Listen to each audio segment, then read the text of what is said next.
حضرت اسماعیل کے بارے میں حکم ہوتا ہے 7 سال کی عمر ایک روایت کے مطابق، ٹھیک ہے.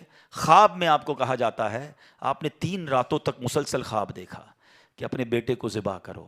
اگین ذرا سمجھیے گا قربانی کا لیول. 99 ایئرس کی دعا کے بعد بیٹا ملا ہے. پہلے حکم ہوا صحرا میں چھوڑ کے آ جاؤ، آپ چھوڑ کے آ گئے ہیں. کتنا بڑا امتحان تھا. اب اس سے بڑا امتحان کہ اب اس کو ذبح کر دو. اچھا اب یہ بھی جنہیں آج آپ کو بہت خوبصورت بات سننے کو ملے گی کہ آپ کو جب 8 ذوالحجہ کی آپ نے خواب دیکھا نا تو آپ کنفیوز رہے کہ شیطان کی طرف سے یا اللہ کی طرف سے خواب ہے. تو یہ جو سوچ بچار ہے نا، سوچ بچار کو کہتے ہیں ترویہ. تو جو 8 ذوالحجہ کا دن ہے اس کو یوم الترویہ کہا جاتا ہے. اس کی وجہ یہ ہے ایک بار پھر خواب آیا تو آپ نے یقین کر لیا کہ یہ اللہ کی طرف سے حکم ہے. تو اس لیے 9 ذوالحجہ کو کیا کہا جاتا ہے؟ یوم عرفہ. عرفات کہتے ہیں پہچان کا دن. آپ کو یقین ہو گیا کہ یہ خواب اللہ کی طرف سے ہے.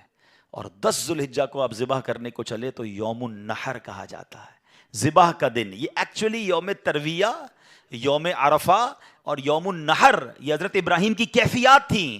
اچھا اب آپ نے کمال یہ کیا کہ جب آپ کو یقین ہو گیا نا، آپ نے اپنے بیٹے سے بھی پوچھ لیا کہ بیٹا مجھے اس طرح خواب آیا ہے، تم کیا کہتے ہو؟ 7 سال کا بیٹا ہے، ایک روایت کے مطابق ان کی 10 سال عمر ہے.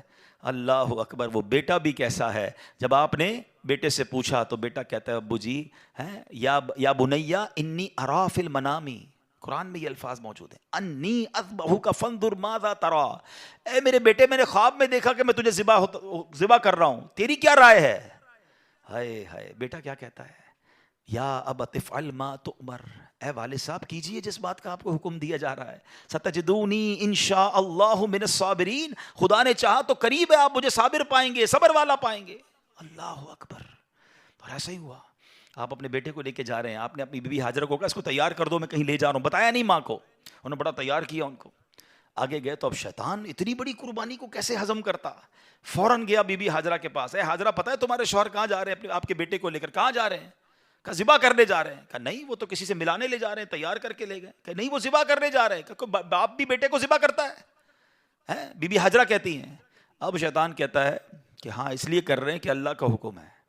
کہا اللہ کا حکم ہے؟ پھر ٹھیک ہے میں راضی ہوں. ہائے ہائے ہائے، رب کا حکم ہے نا. کیسی ماں تھی، کہتی پھر میں راضی ہوں. شیطان کا ادھر بس چلا نہیں، حضرت اسماعیل کے پاس پہنچ گئے. کہا اے بیٹے تمہیں پتا تمہارے ابو کہاں لے جا رہے ہیں؟ کہا ابو کہیں لے جا رہے ہیں مجھے.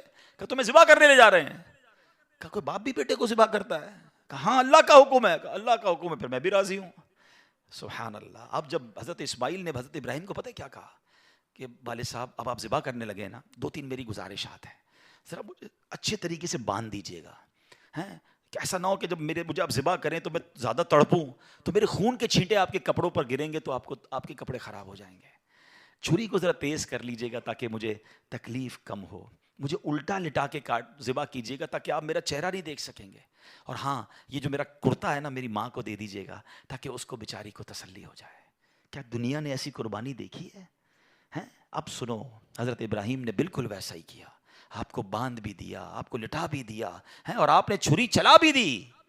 چھری کا کام کاٹنا ہے، اللہ چاہے تو چھری نے کام نہیں کرنا نا. آپ نے اپنا کام پورا کر دیا، وہ تو کر چکے جو کرنی بشر کی ہے.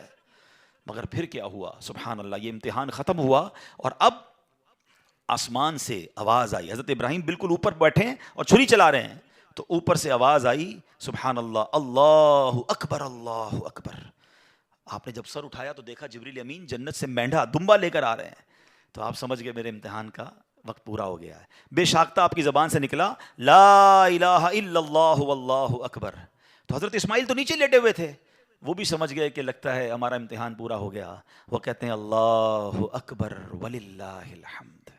یہ جو عید والے دن تسبیح پڑھتے ہیں نا، کیا یونیک تسبیح ہے، کیا یونیک تکبیر ہے. کن 3 شخصیتوں کی زبان سے نکلا ہے؟ پہلا پارٹ حضرت جبریل کی آواز میں، is the middle part of that تکبیر حضرت ابراہیم نے ادا کیا ہے، اور آخری حصہ ہے حضرت اسماعیل کی زبانی. ذرا سوچو تو صحیح کیسا منظر ہوگا. ذرا مل کے تکبیر پڑھیں اور اس منظر کو یاد کریں.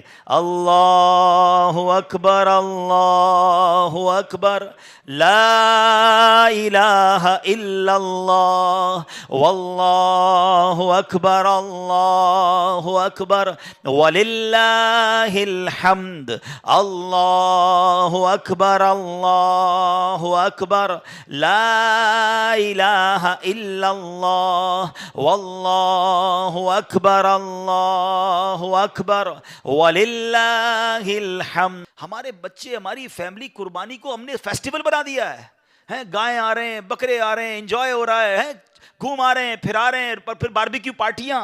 کبھی تو یاد کرو یار کیا ہوا تھا، یہ کیوں کر رہے ہیں قربانی، یہ کیسی قربانی کی داستان ہے، کب بتائیں گے ہم، کب اس کو سوچے تو صحیح۔ ہمیں خدا کی قسم ایک بار ان کو ہمیں زندگی میں اگر ہمیں بھی یہ کہہ دیا جائے کہ چلو ہر سال نہیں، زندگی میں ایک بار آپ بھی اپنا ایک بچہ ذبح کرو، کیا حال ہوگا؟